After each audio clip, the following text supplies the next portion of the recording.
All right, so we're going to start the second part of our morning session again, and we're pleased to welcome Azzedine Dabo, who's currently part of GSK's Method Innovation Team, based in Stevenage, UK.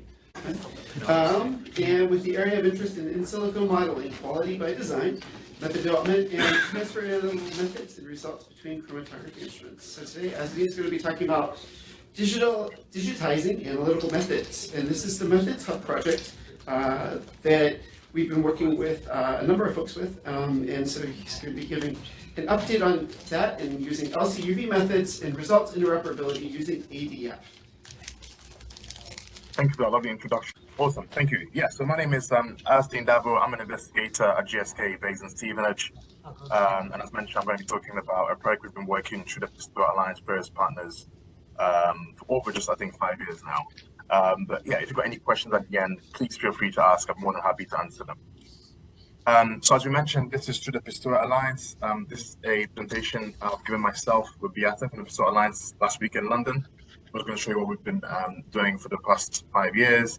But the Pistol Alliance just enables us to work with various partners across life sciences and pharma, really to find solutions to really complicated problems, as you can see, such as this one.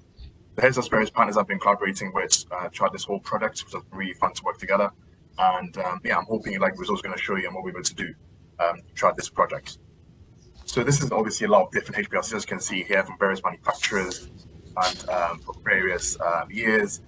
When it comes to method transfer across labs or CROs, as you can imagine, it's time consuming. And more importantly, it's any errors, but when actually method transfer actually takes place, that can become an issue. So the way we currently do method transfer, if you can think about it, is we have a Word document or PDF that will be printed, scientists go in the lab, try and put those various parameters into the instruments. If it's a GMP lab, that will be checked by 2 or 3 different people, and then execute the results. And at the end, what we normally do is just typically compare the results from the chromatogram by looking at relative attention times. What we're trying to do in this project is there where we can streamline this way of method transfer, make it more efficient in some way. And this is where the ADF allotrope data format comes in really handy.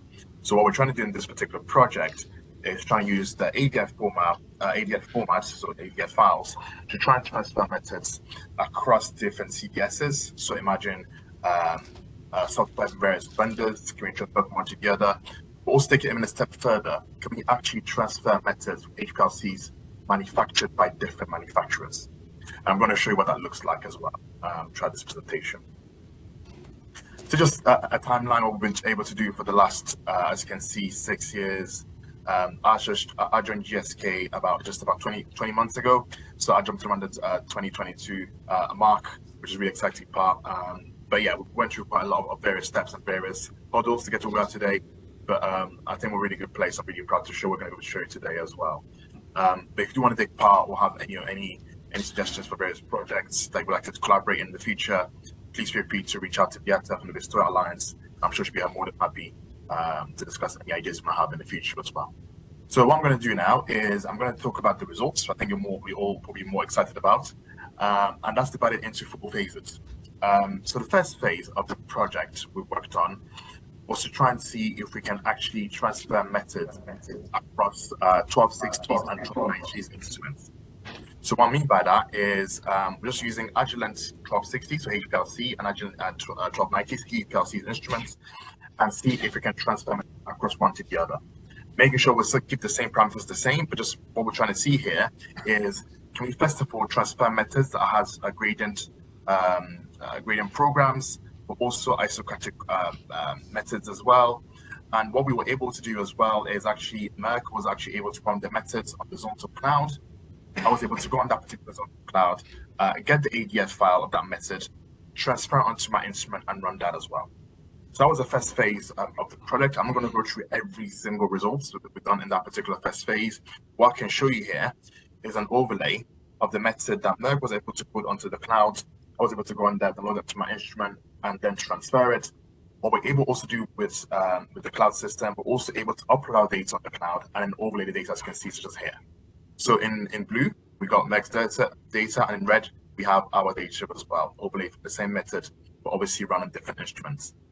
As you can see, there's not a perfect overlay of the chromatograms here and the peaks, But the main reason for this is because we're using different instruments, therefore there'll be different Dabo volumes. However, as you can see here, the illusion orders are pretty much the same for the various components in this particular method run. So that was the first part of the product we wanted to try and do, and we were able to achieve. They want to take a step further. What we wanted to do is that was all run onto Open Labs. So Open Labs is the operating software created by Azzedine.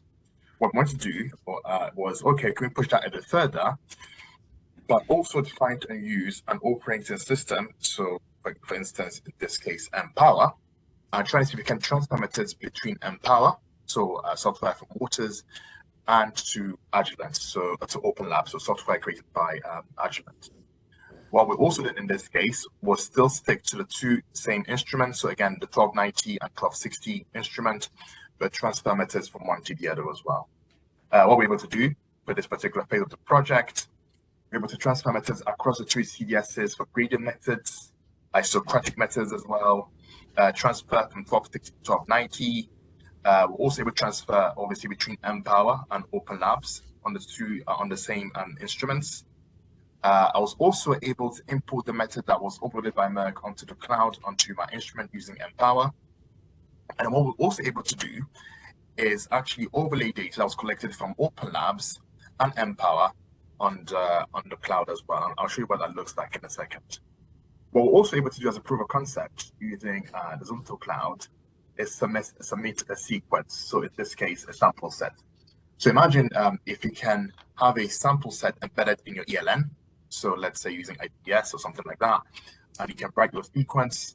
And in that particular sequence, you can actually have the ADF method file embedded in it, and you can submit it from ELN directly onto Empower and run that. I want to show what that looks like as well in a second. We're also able to achieve that as well in this particular phase of the product. So the first bit I want to show you here is trying and submit a sequence from the Zonto cloud onto Empower of our instruments. Here is the word version of the method that Merck has provided initially, which was able to put on the display. So you can see here, the column temperature is 40 degrees. Things like the gradient is 5 minutes and goes to 9010 and 95.5 and so on. Detection wavelength is 250, injection volume of 5 microliters as well. And it's just a typical various part of the method as well. And that's the method file. The files are uploaded onto the Zonto cloud. I'm hoping this video will work for you all. But this is just basically showing you an also rate of 0.5 mils per minute. So this is just the Word document. Normally, what we typically do nowadays is you go in the lab, you print that document, and then put the parameters in yourself in that particular instrument. What we can do now, which this is the Zonto cloud, I can create the sequence with that ADF method file already embedded into it. So what I'm doing here is writing a sequence name. I'm putting my initials in. Now I'm going to select one of the methods that's been uploaded, as you saw in that Word document here.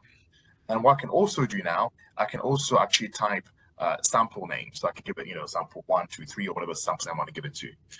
Keep in mind, this is still a proof of concept. So it's not as fancy looking as what you would see in Open Labs or Empower, but we're just testing to actually see if it actually works. So what's going to happen now is you can see that the sequence has been created on the Zonto cloud, as you can see here. And once that process is hopefully completed, that should hopefully disappear. And once we go onto storage part of the cloud, we should see that as well. What I'm doing now is now going onto remotely into my instrument that has Empower embedded into it. Working with Orbis, we're able to install the plugin. Now I can see my sequence there. I can now import that sequence to my instrument. What that means by template, I'm doing here is selecting a base method that matches the instrument. What that means is, so every time I'm bringing a method into that particular instrument, it'll make sure that it matches to the configuration of that particular instrument. It's quite an important step. So that's just something that has been completed. I can now update the table Empower. And what I can hopefully do now is open the sequence table. We've got already pre-made standards in there, and I remember the standards are samples 1 to 3 have been saved there. And what we can see as method acquisition is methods DB sequence. So what I can now do is also open that particular instrumental method. And what we're hoping to see here is the parameters you're going to see in this particular method should match the parameters we saw at the beginning in the work document as well. So if you remember, we had 5 minutes gradient with 10.95.5 is 0.5 mils a minute, 5 minutes stop time. Comp temperature was 40, and in this case, we're using composition of 1. Dyed ray was using 250 nanometers wavelength detection, and injection volume of 5 as well. So what I was able to show you here is we're able to basically transfer a method that was uploaded onto the cloud from a different pharmaceutical company into our labs without having to input any sort of parameters or from the ADF file. So we're pretty happy with that. And not only that, also able to submit a sequence as well.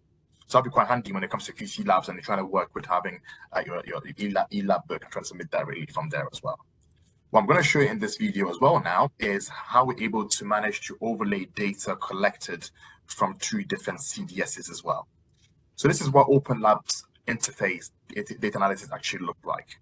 So what you can do in this case, if this works, there we go. So what I can do now in this case is go onto Open Labs, select the sequence I want to export as an ADF, and then export that onto my own PC if I want to. What I can now do, as you can see, is saved. So the whole sequence is saved as an ADF file. What I can now do is go on the Zonto cloud, select that particular ADF file, and upload that onto the cloud as well. As you can imagine, that's a whole particular sequence, but that takes a while. So it takes a while to actually upload onto the cloud. But once it's done, when it's initiated, we should see a line pop up there in a second. And once the data has been digested, then it should also disappear as we saw earlier on as well. What I can do in the meantime, I can now go onto my other instrument, which is running onto Empower, but do similar process. This is a bit more simplified by all this. What I can do is just literally select my results injection and export that as well onto the Zonto cloud. And that's connected all directly with Zonto cloud, so just directly export onto there. The quite nice thing about this plugin here is that I don't have to actually select the data from a data file. It's just directly all from Empower, and that will export onto the cloud as well. So this becomes really handy if you're trying to compare data across labs with different time zones. I can imagine instead of you waiting 5 hours to get an email back from the States or for example the UK, at least you have all that data uploaded onto the cloud. You can overlay whenever you want to as well. Or even if you work with a CRO, I worked before with a CRO, I'm trying to compare data and find details. As you can imagine, quite painful. So this could be quite a nice way to overcome that. So the first data that I've uploaded from Open Labs has been digested. Now this particular data we've seen there that's not finished yet is the one from Empower. I'm just waiting for that to be digested by the cloud. Once it is, what I can then do at that point is select the data from 2 different CDSs and overlay them, which hasn't been done in the past. And hopefully that should work as well. So here we go. So now we can see it's been archived. What I can do is select the 2 data files for the 2 different vendors, and then just click on Chromatography Viewer. In that case, what we can see now, we have this whole entire sequence that was collected on Open Labs, as we saw at the beginning of the video. What I can also do is select some of them or even every single one of them. The reason why it takes a bit of time at the beginning is simply because that's the first time the data has been opened onto the platform. As you can see here, I've selected 3 particular injections from that sequence, and that's perfectly overlaid there. Now, what I can also now do at the same time is also add Empower data overlaid to that particular 3 I've selected, and I can deselect as many as I want. And once that's open, as you can see here, this is what it looks like. And it tells on the right-hand side, you've got Empower and Open Labs data. And last but not least, what I can also show you now is what the overlay actually looks like. So what we're able to do here, import method from a 1260 and 1290, trying to run on the 1290, but also data imported from Open Labs or their one chromatogram. There's a slight shift in retention time. So what happened is we use different loops of standards and mobile phases, which is a slight shift in retention time. You see that the overlay looks pretty good, and we're pretty happy with that. That was the second phase. Once I shared this data internally with various members of our groups here at GSK, we went, okay, that looks quite nice and neat. We only done it on 2 particular instruments. Can you take it a step further? So I was like, okay, what do you expect by a step further? How about if you try and transfer methods on Azzedine hardware or HPLCs, but made of various different modules. So what I mean by that, imagine you have 1290s and 1260s and 1200 or even 1100 modules in those various stackings. Would that work? Okay, well, let's give that a go. So what we're able to do in this case is I was able to install the plugin, so have Open Labs. So just keep in mind, this is all Open Labs run, and this is all using Azzedine hardware. So what I did is I picked one instrument, I created a method originally for that one particular instrument. That was exported onto the zone tool space. And then that was all done onto using a laptop. So I was able to do with this particular laptop is have Open Labs installed on it. What I then did is go across our labs here in the UK in Stevenage and found 5 instruments, including the first instrument I've used to create the method. The reason why I'm transferring it back onto the instrument I've created the method on is to make sure the method is as it is before I actually upload it onto the zone tool space. I can compare before and after the uploading. So what I can also show you now is how those 5 instruments vary from one to the other. What I've done here, on the top, we have the 5 different instruments. And on the left, we have the different modules from those 5 different instruments. So one of the things we did with the pumps, most of it, as you can see, are binary pumps. We're also able to actually import onto a quaternary pump. When it comes to injectors, we also use multi-sampler and auto samplers. Column compartments, we use column compartment, just 2 column compartments, some with 6, some with 4, as you can see here with different modules parts. And when it comes to detector, we also use diode array, single wavelength detection, so VWD, and actually one from Bipon was a bit different. It was actually a VWD wide range as well. So now we don't only have just 2 particular instruments, we have a range of various instruments here in this particular case. What the data looks like, this is what we have here. So across all the 5 instruments, this is an overlay of all the 5 instrument data from the 5 instruments on Open Labs. And what we can see here, the data looks pretty comparable. There's a slight shift in retention time, but again, we're using different draw volumes on all different instruments here. But what we're able to show here is that we're able to accurately transfer ADF files across a range of Azzedine hardware. That was the end of phase 3. And then last but not least, phase 4. So okay, let's take this another step further. So we showed that this works on Water's operating software, Empower, and Azzedine operating software, Open Labs. This works pretty well on Azzedine hardware as well. But can we transfer across 2 different manufacturers? So I mean by that, can we transfer from H-class from 1290 and vice versa? This is going to be a bit tricky. I think I made Heiko work quite hard for this area, and also Marco from Orbis as well. But it's been quite fun to be able to do that. But what I'm going to show you now, how we're able to do this, is I was able to pick an Azzedine instrument running on Open Labs, so 1290, and also select a Waters instrument running on Empower, input the method that was submitted by Berg onto the zone out, and transfer from one to the other and vice versa. So I'm going to show you what those 2 instruments configuration actually look like. Here on the left, we've got the Azzedine hardware, so a 1290 binary pump, 1290 multi-sampler, column compartment, and a diode array detector. On the Waters hardware, all H-class, but in this case, not even a binary pump, we use a quaternary pump, so mixing a bit more complicated. A sample manager, column manager, which can hold up to 4 columns, and a PDA, same as a DPA, I guess, in some way. And what I'm going to show you now is how the various methods, the same method from the 2 different operating software and hardware as well, compared. So the first thing I want to show you was the diode array, so the detector. On the left-hand side is always going to be Open Labs and Azzedine hardware. On the right-hand side is Empower running on Waters hardware. We had those 2 detection wavelengths. We can see them here as well on Empower. Then we also had a detection peak width of 10 Hertz. That's the 10 points per second. That was all good for the diode array part and detection. When we look at the gradient, which I guess can be probably the hardest part, have a flow rate of 0.5 minutes and a gradient of 5 minutes, as we saw at the beginning. What we can see here is all on Empower on the Waters hardware, 5 minutes, gradient, 10, 95, 10. So we're pretty happy with that, even though we're trying to import and export between quaternary and pump, binary and quaternary pumps with 2 different hardware. That seems to have worked as well.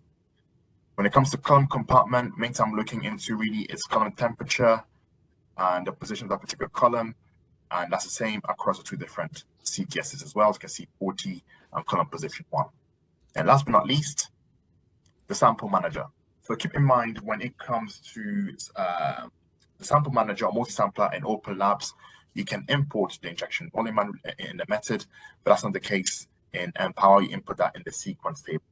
So that's not here. But one thing we're able to do with Heiko and Marco from Azzedine and Orbis, we're also able to import the auto sampler temperature. So let's say we wanted this particular method had a cooling temperature of 5 degrees.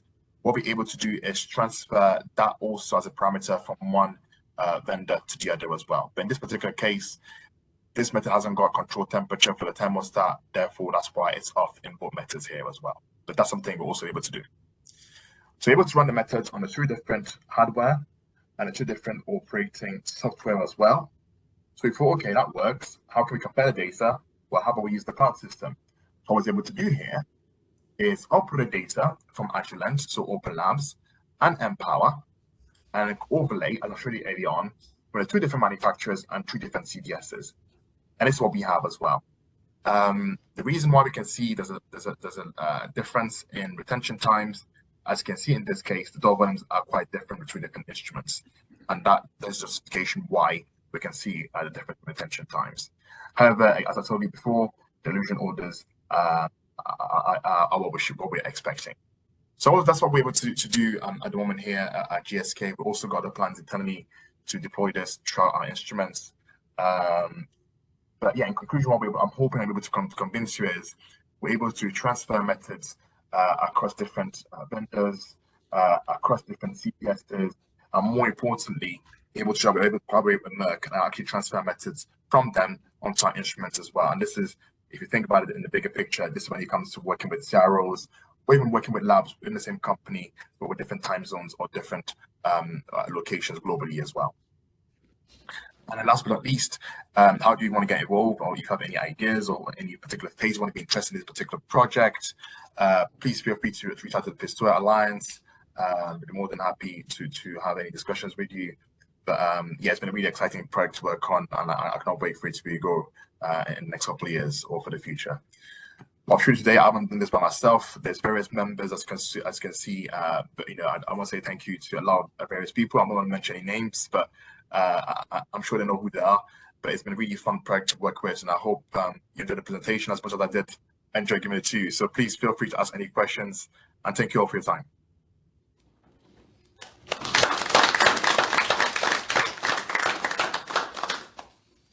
Great, thank you, Azzedine.